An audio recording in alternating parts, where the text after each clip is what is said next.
l'une de nos sœurs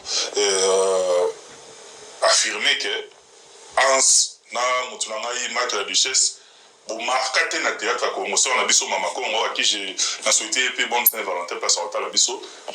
À ce sujet, on a monté sur ses chevaux pour déclarer haut et fort que pour marquer na théâtre à Congo, c'est-à-dire la Duchesse, va corriger nanada, va français, ou français, il y a tâtonner, ils avaient le roi, il na théâtre. Moi personnellement, comment tu as perçu ça? Je tout respecter ma plateau nabino, tout vendre tout en obéta ma solo ana. Moi je na opé ça ma solo ana accepter tout respecter ma plateau nabino. On nga na outi musique na outi lola na ya na vendre pour na solo bango baza ba fanatique, c'est tout à fait normal. Yo ebigande ba fan bazala. Fanatique ko kutana na nzela asengi umbongo. Au PCT Longwana, on est l'oroté. Là, nous, dans les kios, wifi, ça, c'est à l'équio. Tout ça, on a bloqué, on a demandé aux fanatiques tout l'andarate. Pour nous, on est vraiment dans les cœurs des Congolais. Vous comprenez donc, bon, c'est la Bible. C'est la Bible, hein? Heureusement, Internet est remplacé la Bible. Tu vas me dire le bangout. Félix Oazé, Moukoua Bongo. Tout présenté ma condoléance, elle a éprouvé, en tant que perdre membre mort à la famille. Ah, mais c'est ça, condoléance. Voilà ma grand frère à famille. Le Yémora Lobana a Asbanda le lot de la famille. Donc, moi, je place à la PC, c'est ça, condoléance. Nous, on est dans les cœurs des Congolais. Moutako sauté. Nous avons fait Webi Bissou, Tobandi Boulot, Toyabanamike. Nous toujours les gars la TV, nous on a 30 ans déjà la TV, non, nous on était encore tout bas presque, on était tout bas parce que moi j'ai commencé, j'avais presque 17 ans et demi, 18 ans. Vous imaginez-il les lots. Donc depuis toute cette époque-là, depuis la banane Zonzing presque en 2006. Il y a ma maman chaque fois à l'époque, les jeunes et belé, tu vois, tout ça les belé que ce soit na Congo. Que ce soit en dehors il y a un pays donc tout ces pays tout a manamité ma bateau rebiso yo mo rebi ozali connais-toi toi-même si tu te connais attends mutayo ça discours mo ozana au contraire au mon méchanceté na haine tu calcules pas parce que en fait nazo linga pe tout est pour na osamba nzambe ma émission na biso ezala ba émissionnette c'était pour ngana komi na mala ngana komi lura mvina na ko mokuma lura efanjobila na moto ya fali do fali soka leki kaka après 100 000 émissionnettes ngabu de komi ko mona kana vandika na live après 100 000 émissionnettes partout que yezongi bache partout ngana vandika na ba sori simba te me balobela te pour makambo zali papa makambo zali toi-même sur Vandi Tali parce que Lelo combien d'années d'expérience déjà dans le métier? 23 ans et demi. 23 ans, quelque chose avec qui moi, on a été normal, c'est universitaire. À 23 ans, on a déjà, c'est beaucoup. En tout cas, de toi-même. Rose a jugé partie. Mais si on est allé avec les rétroviseurs, est-ce que tu t'es dit avoir accompli ça dans la carrière? Bon, sur le plan carrière, bon, le lobby carrière, sur le plan carrière, non, on a accompli parce qu'il faut y avoir na théâtre, na koti na komisko na humour. Donc, j'ai na humour na loi bébé. On a postulé dans le monde de Hermène Amissi, Rossia Koukel, pour ne citer que c'est là, Félix Kisabaka, j'apprécie aussi beaucoup. Il y a ma jeune frère, Belé Bana Kinshasa, où les gens ont apprécié, on peut Belé pour n'attendre à combat tout. Donc on a le droit à novice. Donc, Naza est na marambebela au salon. Donc, on a 4 défis, on a Zaki, on a 6 quitté, on a Saki quand même marambebela, Yamalam, na qu'est-ce qu'on a un défi, donc on a Naza vraiment. Les autres, on a beaucoup de. Moi, je fais. Il y a Nazar, il y a Nene Image, et il y a Allégresse, n'a pas de mère Allégresse, Bambote, Béna, Palé, Nabana. Ici, nous, on a fait beaucoup de spectacles. Il y a Nana, Image, parce que ma place, je suis au Ramato, c'est des spectacles, la bine, les Bana, moi, je fais du battle, il y a Nazar, vous vendez 6-7 comédiens, il y a Koti, il y a Ebi. Donc, il y a un spectacle, tous les artistes humoristes. Matope balingaba les 3e, 4e. Eza e bandeli na suka bat baboya. Pour na suka bat balemba omona bakomo bima bima. Na bandeli yo muto simbi. Donc il faut ça là au bon ça décollage. Ah oui. Il y a Naebi le plus grand événement parmi les événements minés na salle. Cirque Royal là, il y a Cirque Royal. Il y a na oyoka. Il y a Cirque Royal voilà. Il y a 2000 et quelques personnes à Bruxelles. J'étais le tout premier artiste. Il y avait des ministres belges, il y avait des députés. On a quota qui y a naza yimouta comme on a vendu ce qu'on a préparé là bon oui dehors. Papa. Ah, il y a une fois où ça va jouer. Image papa. On a dit oui ça l'était. Mais on a fait des choses bonnes. Quand on est dans le bas, toi naza débit na place na koti. Tout à l'heure, on espère bien que Maramoutou kende bien. Donc j'ai fait mais na bandeli aura carrière à zéro. Na côté il mort. Qu'est-ce que tu te dis? Voilà, Hans Luzolo. Alobi Bandeli, le quoi carrière à zéro. La grande famille de Mama Kimia, bonjour. J'espère que vous allez bien, j'espère que tout va bien, j'espère que là où vous êtes, en tout cas, ça va. Moi, ça va par la grâce de Dieu, en tout cas, il n'y a rien à dire. N'hésitez pas à liker, partager, commenter, surtout soyez nombreux à vous abonner. Il y a de l'espace pour tout le monde. Franchement, la famille, tant naïf Sabino, il faut aussi très attention à les réseaux sociaux. Et à notre sousou, Hollanda ya zalana en ya mutu songolo pakala. Le fait ya kolanda tous les jours. Le fait ya koluka kozala wana na ba contenu na tous les jours. Le fait ya kolanda mutu wana tous les jours. O remarqué ka yopo komi mutema mabe. Yopo oye ko ina mutu mo boye po ye ayina kaya sepela na ete. Yope ozi oyiniye. Ta net makamde kona biso soki Congo soki mama Congo alobaki. Pour na ans na la duchesse. Que non, bah c'est que ça coûte te, bah biloko ka ba bêtise à lobby wana nana kuna ta Rolexa, audio na chaîne ngati je suis désolé. Mais boyo ki ngoninga lobby, boyo ki pe réponse ya ans denga pesi. A lobby a fanatique. Ba atie pena na rang ya ba fanatique na ye. Sonie. Ba kiti sio pena na rang ya ba fanatique makasi boy. Ça fait, c'est la honte. Bino, yon a ba bino ba mama mikolo boy. Yon le ba comment benga bino ba femme sans ba femme avec wifi. Bozana banda kuka musana bino ka il faut ka boloba loba kaka. Muna kwe loba mingi koma kubetsa batu mabaku. Koma pe yango moko ezo beta mabaku. Bo bunga rumba to. Comment est-ce que lelo ya koki o telema pona waya ko loba ke non ans kutu bilora sala et c'est que ça raté. Bino bo asir ke bino ne boza wana na bino ba eboche ba commentaire kuna bol bien et loko te olobi ya solo likitoko. Wana c'est que ça mtea mabe mte sala bino. De ce qui les chasse, la vie de sa femme, tiens les rochers de mon aimé. Oh Jésus, oh mon Jésus, tu es tellement beau. Oh mon Jésus, oh non, non.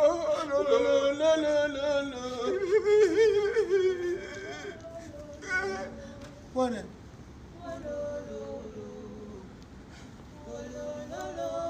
Papa Jonathan, maman Favé.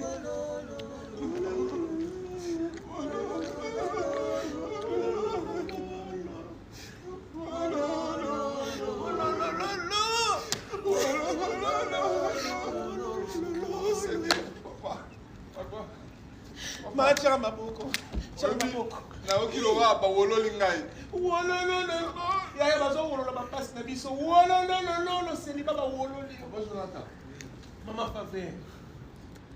Ba ans o na baladiche ba bandi ko s'exception depuis mbula nini. Depuis mbula nini to sekara na ba humour na bango. Ans kutu n'en parlons pas. Nanya roki roloba ke non a koki ko se retenir. À se retenir à liboso ya ba humour ya Hans Luzolo. Tu dois avoir juste la méchanceté pour commatina niveau au lobelo à bongo. C'est-à-dire qu'il y a méchanceté mon boya na kati yaya. Boya bien so na ba compte à rendre la mutu. Vaut mieux cité likambo oyo ezosala opasi na mutu wana rendre kaka compte no kambala moko bimisa likambo ngo polele oloyoke oyo bato koluka obanda ko faire dévier batu kwa koyebisa batu ke non baanse basala eloko te eloko nini bango basala malonga eloko nini basala malonga c'est que yo nde ozalaki branché te yo nde ozalaki branché te yango wana oye kosutuka peut-être na retard oye kokota peut-être na monde ya bato ya théâtre na retard mais biso baamoureux ya bathéâtre baamoureux ya bahumour ya baanse oyo anse na biso baartiste ya mboka na biso baosala fierté ntango bande koprépare maribel na ye wana biso tomonaka ndenge alekaka na TV5 Monde nani abetela ye maboko te. Notre deuxième invité est un natif de Kinshasa, la capitale de la République démocratique du Congo. Ce samedi, il sera sur la scène du théâtre du Gymnase à Paris pour son seul en scène intitulé Monsieur Grignotage Hans Luzolo, originaire du pays de la soif. Hans Luzolo, bonsoir et merci d'être avec nous. Ouais, bonsoir. Avant de parler de ce seul en scène ce samedi, un coup d'œil sur les vidéos humoristiques que vous produisez. Bah, on a été ensemble. C'est mon ex. Ah bon? Oui. Mais c'est mon passé, enfin. Tu as dit que t'allais pas te fâcher, fais pas cette tête. Hein. Et puis c'est pas les seuls, il y a aussi Marc, Gilles, ton collègue. Il y a ton frère Gloire. Ça y est. Oui. Ton grand frère. Mais c'est mon pas. Non, enfin bébé, tu me fais peur. Mon frère Gloire t'a grignoté. Mais... C'est elle qui grignoté avec mon frère. Mais tu as promis bébé. Mais il y a un souci. Bébé. Attends, je te rappelle dans quelques minutes. C'est elle qui grignoté avec mon frère. J'aurais pas dû t'en parler alors. Mais arrête, s'il te plaît. Mais s'il te plaît, mais ne déshabille pas. Hein. Là on est mais il y a un souci. Papa, enfin tu m'as grignoté, ça passé, c'est avec mon frère et tu as dit. J'ai bien suivi votre conversation, mais on ne demande pas le passé d'une femme. Le passé d'une femme, on peut pas. Surtout tu demandes ça en plein air comme ça. Il m'a demandé, je lui ai tout simplement expliqué. Toi aussi tu as un passé trop lourd, hein. Mais de quoi tu te mêles toi? Mais je sais pas. Mais je suis votre voisin quand même, écoute. Oublie-moi toute ta vie entière. Mais arrête, s'il te plaît bébé, allez. Mais c'est ton grand frère et tous tes amis. L'humoriste congolais Hans Luzolo est notre invité ce soir. Il sera sur la scène du théâtre du Gymnase ce samedi à Paris pour un seul en scène intitulé Hans Luzolo, originaire du pays de la soif. Tout d'abord, un mot au sujet de ce premier seul en scène. Enfin, alors c'est pas la première fois que vous produisez à Paris, mais ce sera la première fois que vous produisez devant autant de spectateurs. Quel est votre état d'esprit avant de monter sur scène? Vous êtes pressé d'y aller ou il y a une forme de trac un peu chez vous? En fait, ça a été toujours comme ça quand je fais des grandes scènes, plein de stress. Mais après, je sais que je vais arriver à le faire. Donc je suis stressé, voilà, il y a des gens qui appellent, on va venir, tu vois, il y a l'adrénaline, mais je sais que ça va aller. Donc, et déjà, avec mon producteur, lui-même, il me stresse. Franco THX, je profite pour lui saluer son équipe, Jean-Luc et tous. Donc voilà, je suis vraiment chaud de le faire. Donc je dors, je me réveille. Donc du stress et en même temps, vous êtes pressé d'y aller. Ouais, je suis pressé d'y aller. Donc voilà, c'est un peu ça. D'où vous vient cette passion pour l'humour et la scène? L'humour, en fait, moi, c'est inné. Je suis né avec. J'ai débuté ma carrière tout petit, tout jeune, que j'étais à l'Écodim, à l'église, Maranatha à Kinshasa. Et après... À l'église, donc c'est là-bas que vous avez appris. Ouais, c'est à l'église. C'est pourtant pas un lieu où on apprend. Non, moi je l'ai appris là-bas parce qu'on avait des encadrés qui m'ont encadré pour faire ce que j'ai fait aujourd'hui. Mais après, j'ai été coaché chez un président, je profite pour lui saluer, bienvenue Toukeba Nakaleb, c'est lui qui m'a intégré dans son groupe Sinak. Mais l'humour, je l'ai appris à l'église. Donc je l'ai appris à l'église avec mes encadrés. Mais après...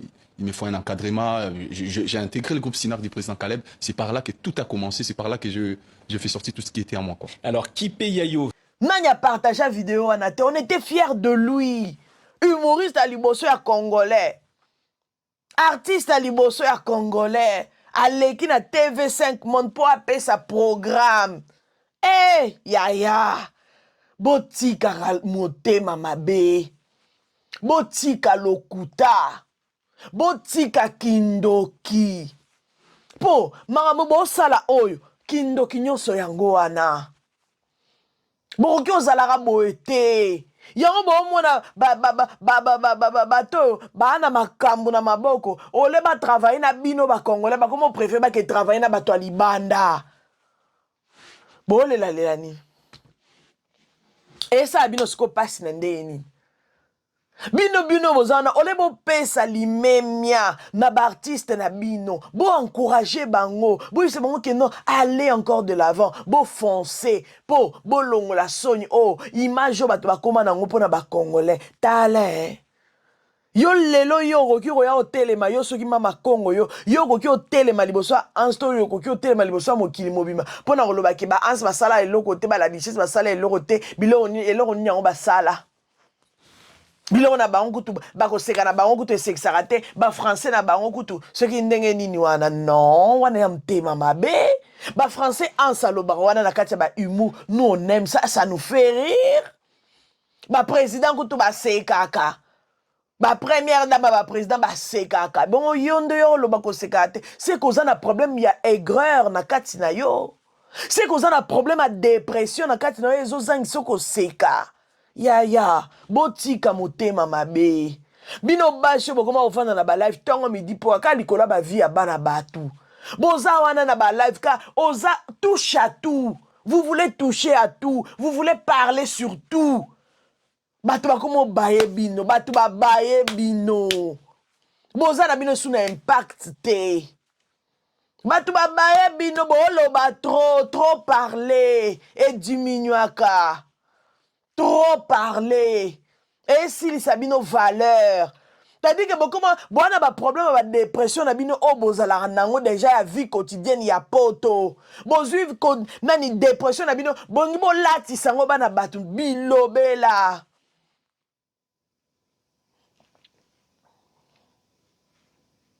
Yango bakoma benga bino ba femme seule avec wifi. Bon eloko mso au sala te à part ko sala ba live surtout. Bon lekisaka eloko te. Bon lekisaka liso eloko te. Faut boyoka soni normalement. Bana batu bazo se battre, bana ba fardo pe ba famille na bango, bana batu o ba liesaka, bana batu oyo ba tangisaka, bana bandako ba futelaka, bana il faut ba kende ba classe, bazo se chercher ba oluka mbongo partout. Bidoni yango niko boma carrière bana batu boye. Ni yango bolimbo boma ba carrière bana batu boye. Bolinka ko tchaba tuka na kati ya confusion. En tout cas Mikolo na on se pena ans makasi. Tango oleka pena na ba plateau ana o senti que no ba oluka ba poser ka ba question ba artiste mususu a longola ngo kitoko ans bravo boende continuez boye parce que sur le bio landa ka ba congolais ba bandaka ko poser ka bino ka ba question si la boye Jérémy boye ya longola ka ngo ndingo zo longola wana mutu na mutu se concentrer na musala na ye.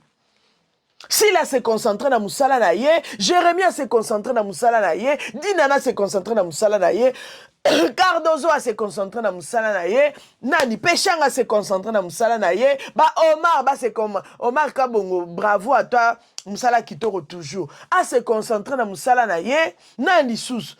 Belle-vie a se concentré dans Moussala Naye, Péchang a se concentré, Bangonyo, c'est-à-dire que Moutuna Moutou a se concentré dans Moussala Naye. Ceux qui ont monique, oh, yo salé à malam, tant mieux. Ceux qui posent un bateau, balobela Moussala Naye, gloire à Dieu. Mais bon, tika koluka, boluka par tous les moyens, bon, nyata bande konabino, bon, tia bango à terre. Pour la bino bo sepe là. Na batu pe na katia ba commentaire ya solo o solo li bo alukuta C'est-à-dire que dans ba komisi bino mitema mabe ya ofele kabo. Wasi pe na yo ba tele miso li bo so ans. Ba spectacle na sala to seka to lala china mabele. To seka o senti que non alongo li o stress. Ans bravo. Artiste mboka na biso. Bravo. Bino bana la duchesse pena bolongo la rapenza soni. Bo sala mahamwa bien. Hormis moi ba faiblesse na bango emo continue moi rando moko boyeye ya waneza monde na bango emo etambola bongo. Ensuite dans le bien en tout cas bo bimisa na kati makambwana, il veut se concentrer na makamusu. Oui, moi je t'encourage. C'est pour ça qu'on l'a dit quand l'Oyenga ba congolais oh yaya tu vas rien faire. Zala no loko ba olobi ba okota na monde ba humoriste na ba amisi bane bazala mona makambu ya ba tapage te inutile ou bien ceux qui ba rando inutile ba base inutile non amisi to yaka na ba base te il fait son travail a oliambongo ne kitoko makasi a otondi sa ba sale kitoko makasi pourtant ayeka na sima na bino awa. Nengo lobby, en plus il est franc. Il a dit qu'à côté dans le monde il y a humour. Azo kota vandi sa makambo. Eh, en sera vandi si ma campagne na kati ya monde ya ba humoriste ya bobunga e bobosa na bo reconnaître souté. Parce que ça là déjà bien. En tant que ça là makambo to seka ka to seki na bana bazo seka. Ba français na ya ko tenga mawana, ça fait partie de l'humour. Donc yo mama kongo ko kiyo ya hotel matin, au vando ya ko lobake non, ba français na seki sarate. Non non, okosi yonde peut-être ozana ba problème ebele na vie na yo, ezo sala ke okoko sekate. Yonde peut-être ba problème eleki yo mutu. Oza na ba problème peut-être ba nyongwa poto eleki yo mutu ozo ko kobi manakati ya vie wana te yango nozo mona ke dépression pe komisaka mutu aigri yango peut-être ko seka na ote biso ba français on ansaloba wana to seka ka makasi to seka ka penza oya koya oloba lelo ke ya sekaka te ya ata olobi ke non ozana soki mutu asila peut-être obino momona ka ke non peut-être yoka na te na sile et tout na ba émission nyonso aleki awa alobi azande konanga ana likamu na yete bino siko pona yango ka boya owanga na musala nyonso ansa sala te botika makambo yo tozo lutter pour makambo esila. C'est-à-dire que mutu namta se concentrer na vie na ye, mutu namta se concentrer na carré na ye. Musala na otango osale et mona na misabat. Nous les autres là, on viendra parler sur ça.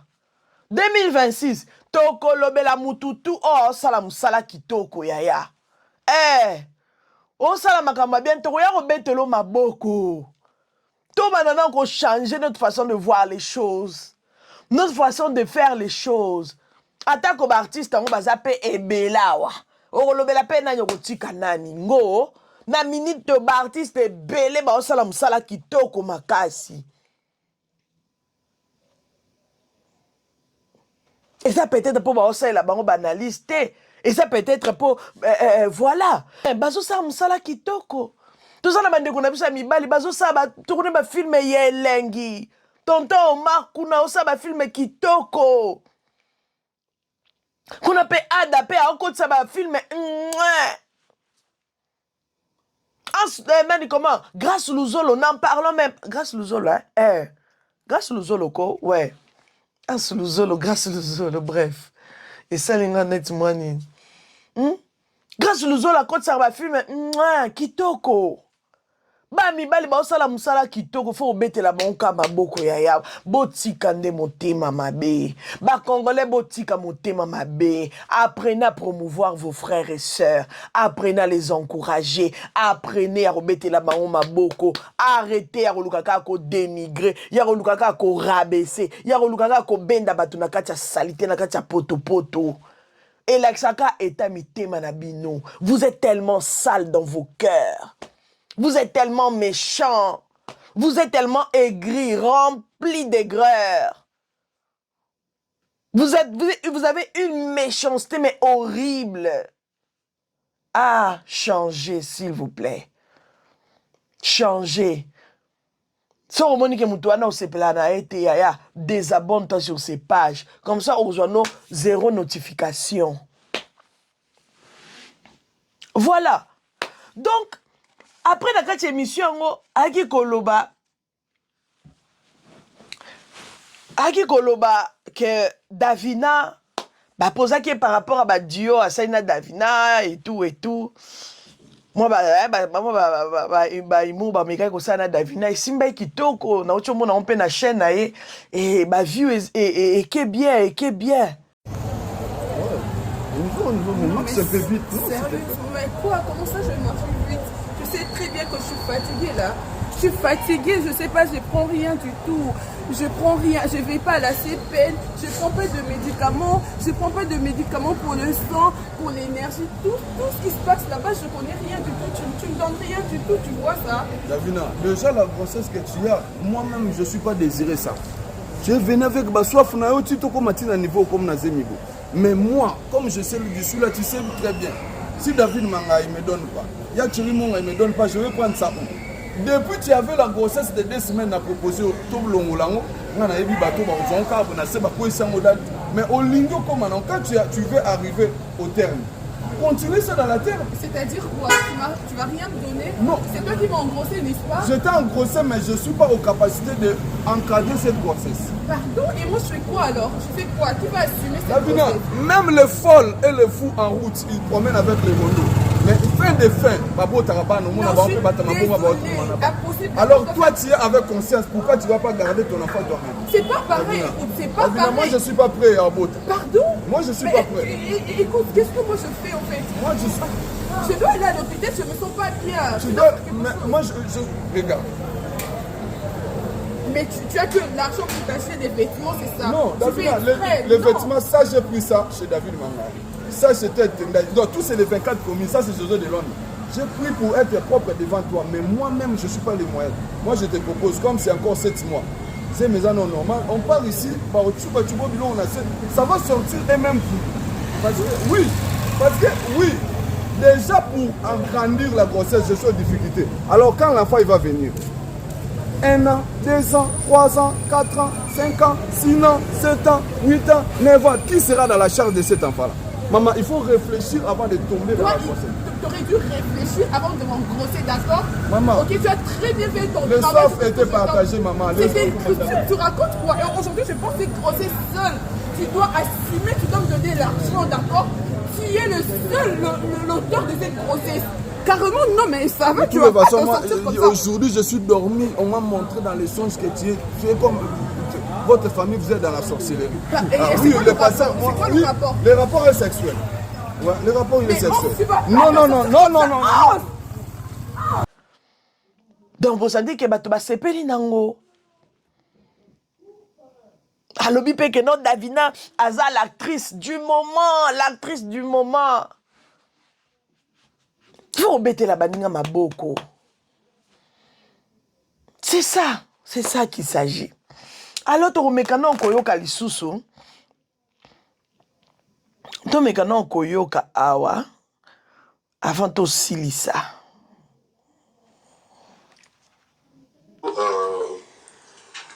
Est-ce que vous avez rancunier? Non, jamais. Jamais, je n'ai jamais été rancunier. Puis, on tigala aux alangote. Mais na mutu monde, na ma mutu yaba principe. Voilà, na mutu la principe. Mais rancunier. Nga mutu yana batumsu Patrick alobana ngambe kokota mamba présidente. Pour ce côté maramena mona question la na bato abino botika na soni. Non, jamais, j'ai jamais été rancunier. En ce genre rancunier, je voudrais ici Nabato de partout comprendre que la démarche n'est pas de diviser nos artistes, parce que dans la division, ils ont bénéficié dans mon côté, mais plutôt dans l'unité, et ça, on a pas pour faire avancer le domaine où on a théâtral, il y a beaucoup de domaine, il y a art dramatique, mais en ce solo, qu'est-ce qui a fait que Lilo, Batumingi, base de ce balade, ça a un esprit. Moi, on a tenu des questions, côté jalousie, côté rancune. Babimisi yango comme quoi en ce zolo nan de konayo oyo na yambaki nga moko te ne stari Vincent na Glody Yasuka na sur na plateau quand on a même studio mais na plateau mususu puis yambaki si la bisa logo abetaki les solo comme quoi au question tout na maquillé sur en ce solo au pour na ça va kata babengi akoyate na zona yo moko principal concerné peut-être plateau batalaki bayebaki source ya place de comment on dit c'était quoi exactement? Non, je préfère pas Nazonga Mambwana. Je préfère tous les cas si je. Ouais, je préfère pas tous les cas. Parce que mon Bino, vous avez ta presse. Et mon Glody, c'est une amie. Mais Bino PR Moboso, vous savez, la mission, vous vendez, vous talez réellement, vous talez bagini pour y déformer. Voilà. Mais je préfère pas parler de ces sujets-là. Passons tout le moment. Mais l'occasion est donnée pour. Non. Parce que non, moi je suis pas là pour le baba tout boué. Vous êtes les meilleurs, soyez. Vous avez Bouzana. Je vais pas revenir sur ces points-là. L'émission est toujours en ligne et ça on a balongo langote. On a besoin de nous va reformuler, azungisa rebobiné. Mais je préfère me taire sur ces sujets-là. Est-ce que tu te sens concerné dans les solos où il y a des ramasseurs qui sont actifs, des comédiens dans le monde, Et bah, jouer rôle, il y a ramasseur, il y a sauter sur tout ce qui bouge. Et Wanezana, on a t'en fais pas. Là, ça, on parlait pas de moi. Ok. Tout en abino à la poto et bit. Oui, papa. Voilà, c'est pas. On n'a pas parlé de moi, t'en fais pas. Je suis parmi les artistes comédiens, il y a Liboussou. On a Hans Luzolo. Nacha Libaya Bino Boya na théâtre des gymnases. Exact. Et les tout premiers artistes, Banda Mabouke Ngali, Mabavi Nabiso Basali théâtre, artiste comédien à Liboussou, les gars na TV5 Monde, en Scandinavie, na Kitsu. Il n'y a pas longtemps. Donc, je suis toujours dans les bails. Dès que je suis au Belo, je suis dans Makambo. Makambo Zali, papa. Hans Luzolo, je crois, au éclaircir sur ces points-là et pour toi avancer la vie. Bravo encore une fois. Boyoki, hein? Boyoki a Boyko répondre. Oui, les artistes, il faut beaucoup à niveau, yo. Il faut beaucoup à niveau, yo. Et puis, il faut beaucoup à niveau que notre avant ça l'émission, il y a des journalistes qui n'ont posé une question, il y a boy pour nous répondre, non, si nous touche, non, répondre, en tout cas, il faut boy parce que à un moment, j'ai l'impression comme si chroniqueur, plateau, j'ai l'impression comme si moi on a problème avec la question en fait. Est-ce que vous serez obligé que non, il faut qu'on pose la question, il y a mouto, kuna mouto. Non, hasard artiste, ma comme poser c'est belé. Ma question qu'on formulée, ils a tellement ébélé par rapport à la carrière, il y a mouto au na plateau. Il y a Mouto, Yambi, au lieu de chercher à commencer à poser des questions liées aux autres personnes. Pour nini, pour naka émoquiller lobisa. Pour naka batuba loba. Pour naka efingi sakana mutango yambaki. Eh mon nango isa na sens te. Bravo.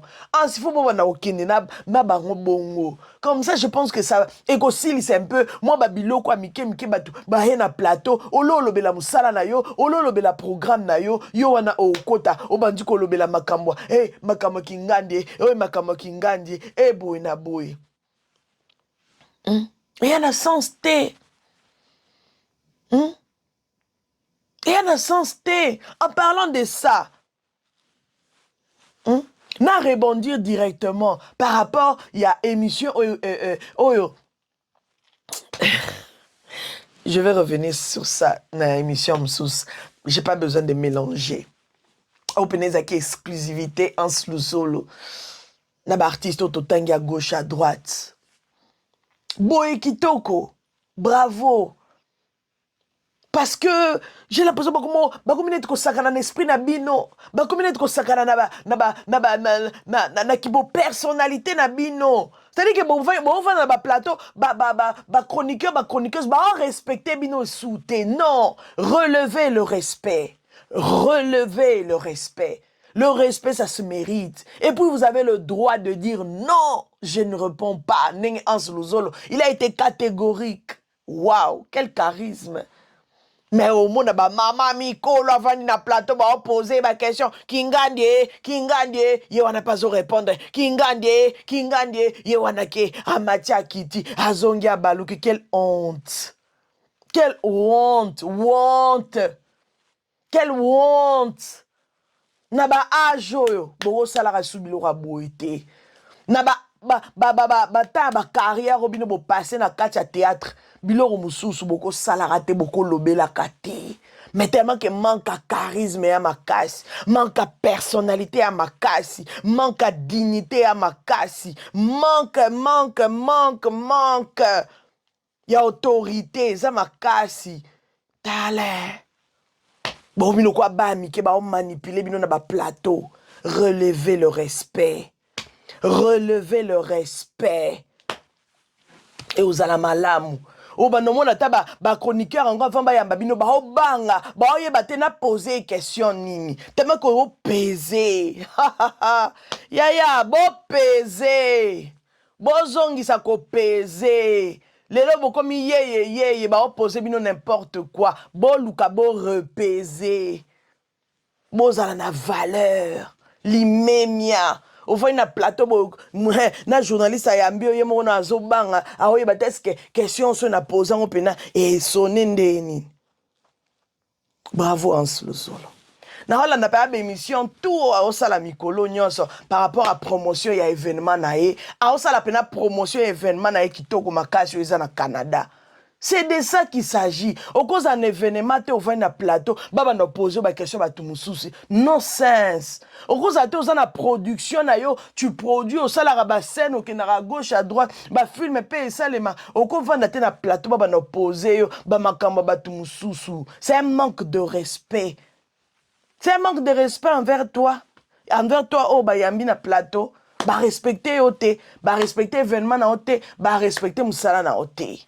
Eh, botika ba makambo ya kolobela ba artiste musu. Oza artiste o ba yambi yo ato lamba mbika, ato teta ka mitsuki o teta ka suki so o kata ka manyoko. Lobela ka manyoko wana. Kana manyoko wana ba luka ba question o ezoke na manyoko wana. O eke na biloko lambaka. Atabino moko. Voilà la grande famille de Mama Kimia. Yakolo beze belé. Minga roloba penze za, mais on s'arrête un peu ici pour essayer un peu que je puisse encore me ressourcer, parce qu'il y a beaucoup de choses à dire, il y a beaucoup de choses à analyser, parce que na monde ya biso, surtout na monde ya théâtre, na monde ya bandeko na biso, ça ne manque pas de choses à dire, à parler. Que Dieu vous bénisse la famille. Partagez cette vidéo, likez, commentez. Surtout, soyez nombreux à vous abonner. Abonnez-vous massivement. Soyez nombreux à vous abonner. Abonnez-vous massivement. Il y a de l'espace pour tout le monde. On se retrouve prochainement dans un prochain numéro. C'était bel et bien votre Mama Kimia Sarah, la queen de la SAP, la queen des médias, la mère des nations. God bless. Bye bye. Bravo encore une fois à Hans Luzolo. Et voilà, à tout le monde. Tonton, pardon. Il y a pardon, souvent, on a pardon, on a foukamé dans Bolingwan Sambi. Non, il y a un portefeuille, on a 4 sacs. Et ça, on a il y a 2000 euros. Dans ce qu'il faut que si mon gars, il a un transport, il a effronté. Na bonne na Bolingwan Sambi, tonton. Na mboka oko tambulo na mbongo bele bongo tambulo. Ya ba yinga na moto iska cha mbongo na babanki. Ya kumbona ngana osinga mteloko na otaka kumbona kumbona tonton. Tonton Yves, pardon na bonne lio. Pardon telo kamukie kaka. Mbongo bele vraiment. 2000 mbongo batu tonton Yves na kosuti na zo souffrir. Télémanam. Merci tonton Yves. Après na zo souffrir on habite na osuka nini. Sabanga wapi. Zoka 10 000 euros comme ça ou et le foot à transport. Mais courage, bambala. Et mbongo pesi ko quitter. Mbongo pesi ko quitter. T'es la personne qui prend le taxi et Yves to kana boité. Oh, nga to venu butu mobimba. Na to mbongo pesa na yango. Et to kana boité. Boya na pardon, pas ça bien kato boya. Mbongo pesa na yango. Monsieur. On dit monsieur. Oh, yo la butu mobimba. Na to ngo balkelanga. Mbongo biso so mbongo boité. Ba bien fait 6. Non, dis. Et on va pesa mbongo. Boya pardon. Mon frère, mbongo nanga. Mbongo nanga ça ndetini. Mbongo nanga yi. Mbongo nini? Il faut ça ka ba yimbi mbongo, za ko ça. Il faut ça kalate. Il faut kana lelelio. Ngai disha baba lelelio. Do yo singa butu mobimba. Mbongo yo molinga na to bimba na yango. Keba. Koko ke. Na mutu azopa keba. Moni tato. Keba na ona edisio. Mbongo nanga yi. Yo tinga na kasi pour la bêtise yo. Quelle bêtise chérie? Tu parles de quelle bêtise? Moi c'est non yo. Il y a un hôtel Bandalobi. Monsieur. Bandalobi c'est un hôtel. Non, mais ça c'est un hôtel. Moi je peux savoir yo. Alors on va bêtise dans votre hôtel. C'est bêtise. Ifkeba bimina na uti na kati. Non na so yo awa. Abeninga. Ayi singa soi disant ba tu ko yiba mbongo na batu. Ni ba bandoki. Awu ka mbongo ya transport comme ça na besa so akende. Na senga mbongo. Na zu mbongo na kabeli. Ni lukuta. Tati, ala azuli hôtel Bandalobi. Si mo kekuta ane so mo kekuta na kolokate o. Ala na kati na yote. Ifra le yote. Na bien ndeni. Biso za papa so poza mama. Na na pesi ngo awa. Adi kengele to bimite. Mbongo pesi ngani. Ngale to bimite. Iba pesi mbongo kwani. Kwani mbongo ngalo to bimite. Oje pa moso. Pesi mbongo kwani. Pesi mbongo kwani. Mon frère, bangal zami ngalo to bani. Na ko on na vie na déjà. Chérie, non comprendre que ça ko loquer qui loquer to ni. Na kati kuna facture réglée. Comment le bébé là 10 000 francs. Na kabeli na mama o na yo ti par rapport ke ba. Yote moyo yo. Garçon fenga lobi. Yote. Garçon yote. Muto fenga lobi na boîte. Yote.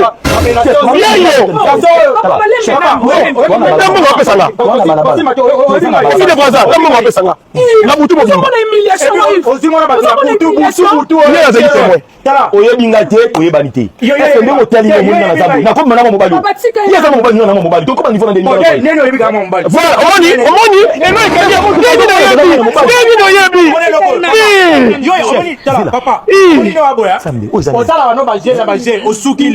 toyebani te asenginga aide afuta transport autoyembango naokiyemalobi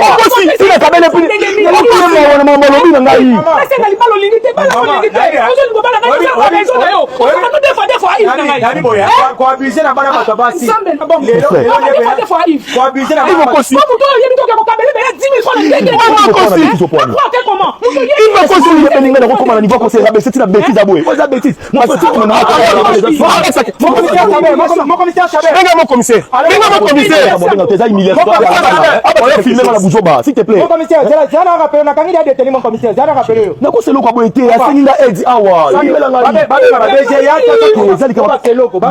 dekonanga tona balabala bato bakofilmenga batianga na bareseau sociaux esali te asenginga aide na okema watake mokola mobali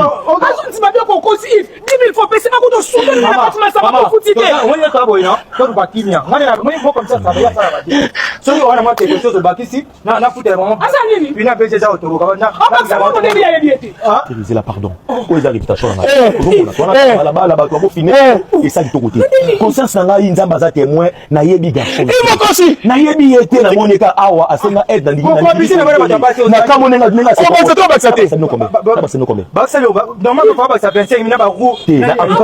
nazalaki nango wana yango napesi napona sauve réputation na ngai toke toshola pardon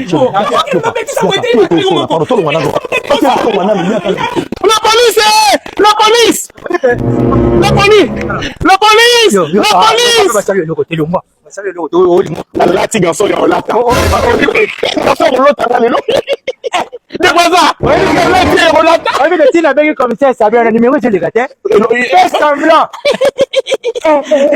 troisième tête tolati lelo combien d'abord na poso ya kokone mboto ya manioko kokone mboto quelle masse bongo escroquerie pe mona boto lito tondi te na édition ne bien mal que tondi ça te police dans un prochain numéro.